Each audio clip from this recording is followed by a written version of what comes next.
শহরের নাম ছিল সূর্যনগর। নামটা আলোয় ভরা হলেও গত কয়েক মাস ধরে শহরটা ভয়ের অন্ধকারে ডুবেছিল। প্রতি সপ্তাহে একজন করে মহিলা হারিয়ে যেত। না কোনো মুক্তিপণ, না কোনো সূত্র, না কোনো সাক্ষী। শুধু একটা জিনিসই প্রতিবার পাওয়া যেত, রাস্তার ধারে ভাঙা একটি লাল চুড়ি।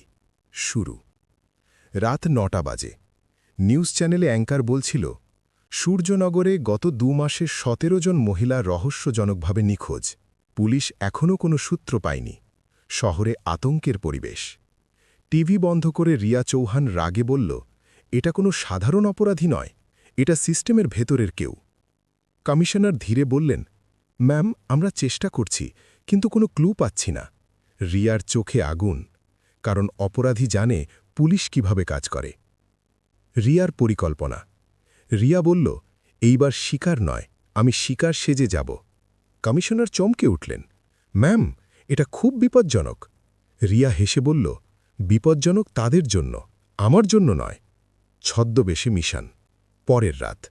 রিয়া সাধারণ পোশাক পরল, সাধারণ ব্যাগ, খোলা চুল, আর ভেতরে লুকানো mini camera, tracker, audio recorder.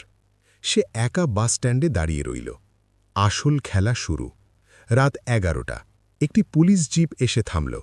একজন দারোগা নেমে বলল, এত রাতে একা? জিজ্ঞাসাবাদের জন্য থানায় যেতে হবে।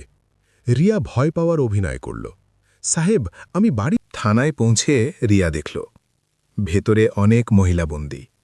এক মেয়ে কাঁদতে কাঁদতে বলল, আমাদের মিথ্যা কেসে আটকেছে। তারপর রিয়ার রক্ত ফুটে উঠল। দারোগা তার সঙ্গীদের বলছিল, ৩ বছর পর এরা বেরোবে, ততদিন কোনো আওয়াজ তুলতে পারবে না। রিয়ার চাল।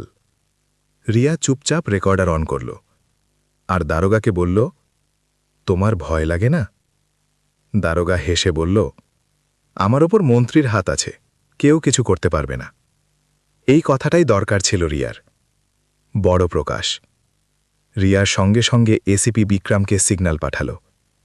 কিছুক্ষণেই পুরো থানা পুলিশ ঘিরে ফেলল।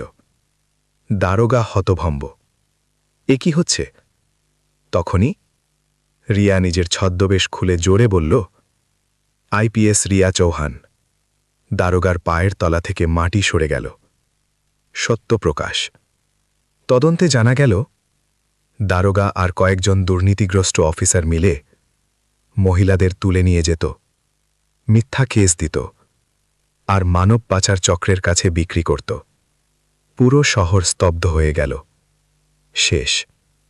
পরের দিন শত শত মানুষ থানার সামনে স্লোগান দিচ্ছিল, রিয়া ম্যাডাম জিন্দাবাদ। রিয়া বলল, অপরাধীরা বাইরে থেকে আসে না, অনেক সময় ভেতরেই লুকিয়ে থাকে।